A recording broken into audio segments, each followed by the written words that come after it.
Un jour froid de février 1993, Isabella a disparu sans laisser de traces. Il n'y avait aucun indice sur l'endroit où elle pourrait être allée, ni même la moindre preuve de ce qui s'était passé. Mais ce qui effrayait le plus, c'était cet appel téléphonique reçu par son frère quelques jours après sa disparition. Isabella n'est pas perdue, elle cache un grand secret, et elle n'est pas seule. Dit la voix à l'autre bout du fil, avant de se taire complètement, laissant la famille dans un état de terreur. Isabella, une jeune femme de 24 ans, travaillait comme réceptionniste dans une grande entreprise à Paris. Elle menait une vie tranquille, bien que parfois un étrange sentiment de malaise l'envahissait. Parfois, elle avait l'impression d'être observée par quelqu'un, mais ce sentiment disparaissait aussi vite qu'il était apparu, comme si quelque chose d'invisible jouait avec elle. Isabella n'avait pas d'ennemis évidents et semblait avoir une vie normale, mais ces derniers jours, quelque chose semblait ne pas aller. Puis, une nuit du 21 février, elle disparut mystérieusement. Tout ce qu'elle laissa derrière elle était son sac, les clés de son appartement et son téléphone, qui étaient éteints. La police commença rapidement ses investigations. Au début, ils pensèrent qu'Isabella avait simplement fugué à cause de problèmes personnels ou qu'elle avait eu un accident. Mais au fur et à mesure que les jours passaient, le mystère s'épaississait. Il n'y avait aucune image d'elle sur les caméras de surveillance, et aucun témoin ne l'avait vue. Puis, après une semaine, son frère Mathieu reçut un appel étrange, comme mentionné précédemment. La voix était difficile à identifier, mais elle lui dit qu'Isabella ne s'était pas perdue, mais qu'elle cachait quelque chose de dangereux. L'enquête prit un tournant différent lorsque les détectives trouvèrent de petites notes dans le sac d'Isabella, des annotations étranges et des symboles que personne n'arrivait à déchiffrer. L'une de ces notes disait « J'ai découvert le secret, et je ne serai plus jamais en sécurité ». Ce qui attira encore plus l'attention des enquêteurs, c'est qu'Isabella avait récemment fréquenté certains endroits bizarres en ville, un vieux café dans un quartier sombre et une bibliothèque abandonnée en périphérie de Paris, qui, selon les archives, étaient fermés depuis des années et que personne ne semblait connaître.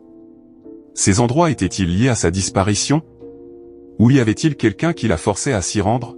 Le 5e jour de sa disparition, la police reçut une lettre inattendue cachée sous un vieux pavé dans une rue de Paris. Cette lettre portait la signature de l'Ordre des Ombres, un groupe inconnu qui semblait n'avoir aucune existence légale, mais qui circulait des rumeurs sur ses activités secrètes. La lettre disait « Isabella a découvert trop de choses, et maintenant, elle fait partie de l'ombre ». Le lendemain, le détective Jean, un expert en disparition mystérieuse, se rendit à la bibliothèque abandonnée qu'Isabella avait visitée. Là, il découvrit un livre ancien datant du Moyen Âge. Ce livre contenait des références à des rituels utilisés par des groupes secrets pour prendre le contrôle des personnes et les faire disparaître de la vue du monde. Sous le titre « Les sociétés secrètes dans l'ombre », il y avait une page avec une photo d'Isabella, mais avec de petites différences dans ses traits. À côté de la photo, des mots énigmatiques étaient inscrits « Lorsque tu découvriras la vérité, tu disparaîtras à jamais ». Au fur et à mesure de l'enquête, les enquêteurs découvrirent qu'Isabella travaillait sur un dossier secret au travail concernant un riche homme d'affaires, lié à des groupes occultes, qui planifiait de faire passer des objets précieux hors du pays. Isabella avait découvert quelque chose d'illégal, et cela semblait être la raison de sa disparition. Mais ce qui effrayait le plus, c'est que plusieurs personnes proches d'elle commencèrent à apparaître soudainement dans des endroits étranges autour de la ville. L'un d'eux ressemblait fortement à une personne disparue quelques années auparavant dans le même quartier. Comme si ce groupe secret jouait avec la réalité pour effacer toutes les traces du crime. Les semaines passèrent, et Isabella resta introuvable.